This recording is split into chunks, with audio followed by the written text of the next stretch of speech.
Hello everyone, I'm Sophie and I'm currently at Kecara Forest Retreat, Bentong, Malaysia. Today I'll be sharing from this book, Gurus for Hire, Enlightenment for Sale, an insider's guide into the relationship between spiritual teachers, students, and centers. This is by my guru, His Eminence, the 25th Sam Tuku Rinpoche.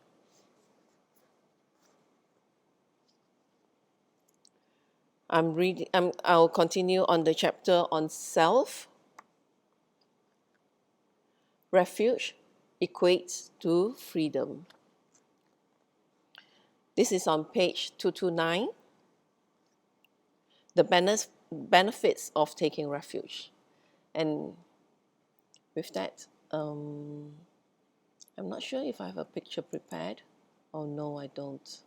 Let me go find a picture to share with you first, so that you have something interesting to look at while I'm doing the reading.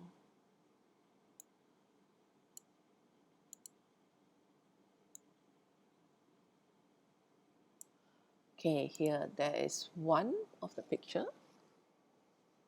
where Rinpoche is being interviewed when he went out to the streets with his students who are,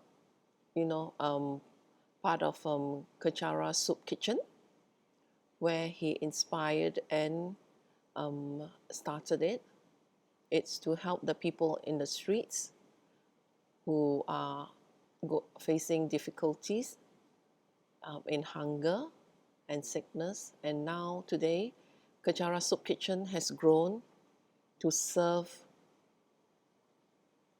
thousands of clients. We call them clients, and thousands of them, in the course of the month,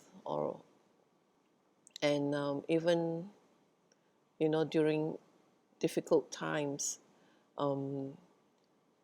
these members, these angels, I call them, they would go out to the street to bring food to them.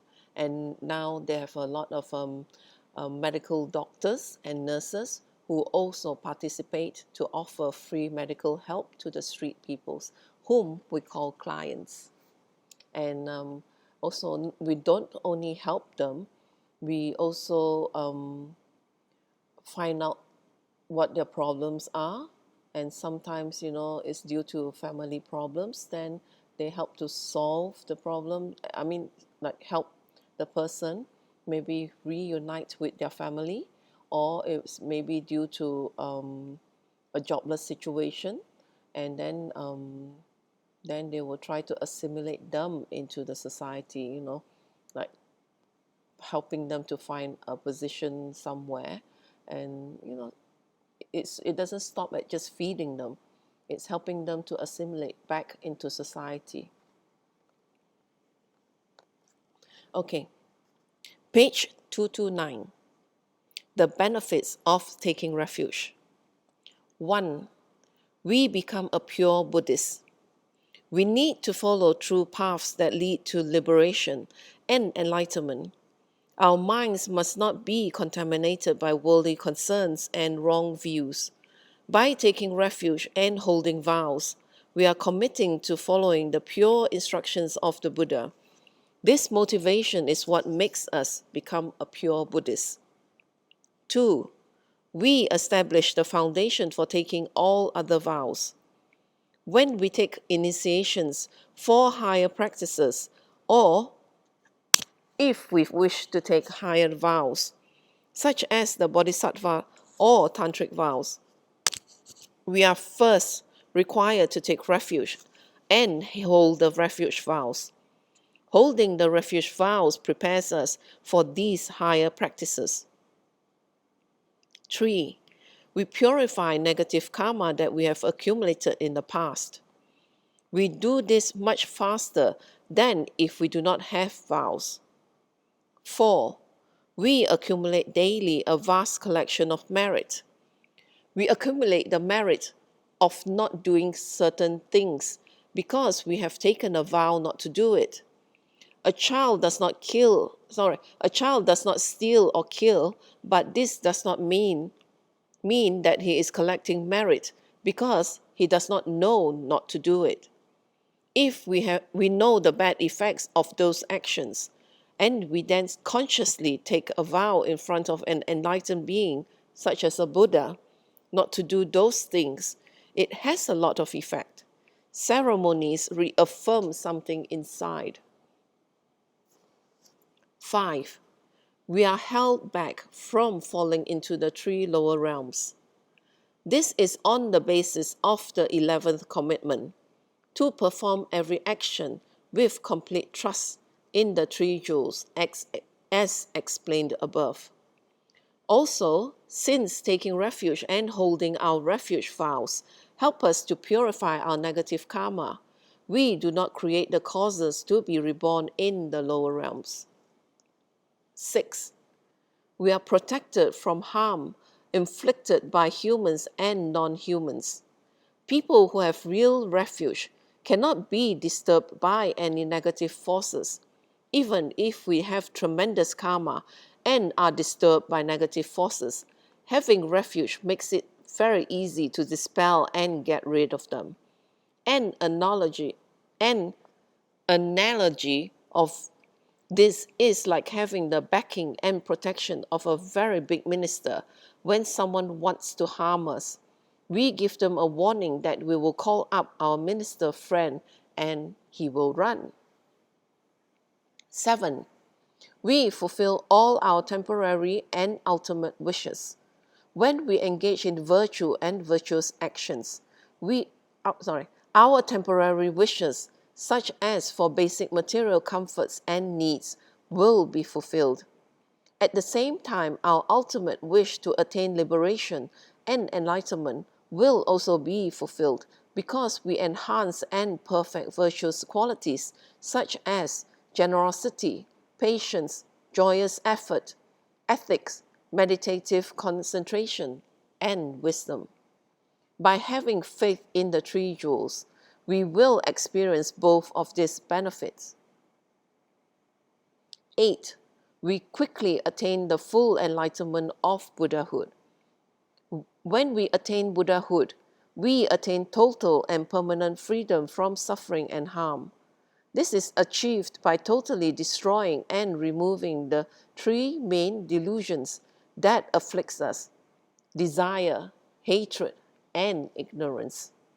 Also, when we attain Buddhahood, we attain perfect wisdom and great compassion. From this, we will have the special skills, powers, and capacity to help all living beings. If we establish a strong foundation for our spiritual practice by going for refuge sincerely, holding our vows, removing negative qualities, and developing positive qualities, we will easily achieve this goal of enlightenment. I do not think that there is anything in here that should make us scared, cause us to worry, or make us lose our freedom. I do not think that anything in any of these vows would contradict how we are already living our lives, except that if we take the vows, we will have more benefits, and the benefits are great. That is something that was taught by the Buddha, so it definitely has benefit. I took refuge when I was 10 or 11 years old, and I have held my vows until now. I never lost any of my freedom. I was jumping around all over Los Angeles in the clubs as a teenager. I never lost any of my freedom. You should remember who you are committing to: the Buddha, the Dharma, and the Sangha. Once you take the vows, you are not entailed to do anything except to be the best person you can be.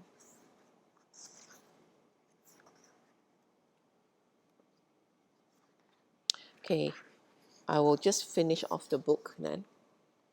This is another section, questions and answers, page 232.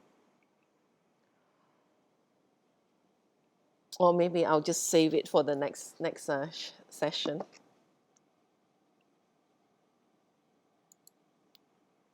Okay, I'll save it so that you will come back again and share my next session.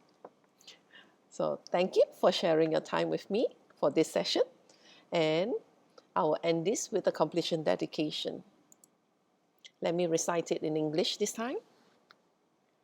May the precious body mind, where it is not born, arise and grow.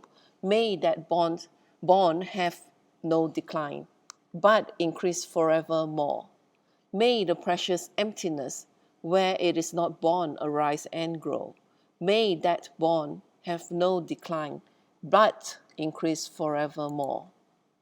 May this merit accumulated by myself and others beneficially serve all sentient beings and the Buddha Dhamma, and especially may the essential teachings of the unerring Master Tsongkhapa become clear and enduring.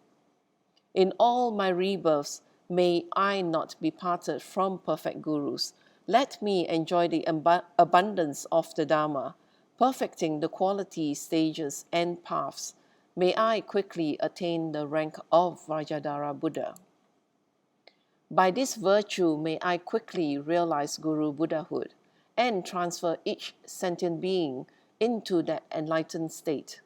May all conducive conditions arise and all obstacles be pacified, in order to increase infinitely the doctrine of the spiritual king, Tsongkhapa. By the merits of the 3 times of myself and others, may the doctrine of Lama Tsongkhapa blaze forever. At dawn or dusk, at night or midday, may the 3 jewels grant us their blessing. May they help us to achieve all realizations and sprinkle the paths of our lives with various signs of auspiciousness. May the holy teachers have long lives. May the enlightened activities be fully displayed in the 10 directions. And may the brightness of the teachings of Lama Tsongkhapa continuously dissipate the veil of darkness covering the beings of the 3 realms. In this holy land surrounded by snow mountains, you are the source of all benefit and happiness. May your lotus feet, O powerful Chenrezig, Tenzin Gyatso, remain in this world until the end of existence.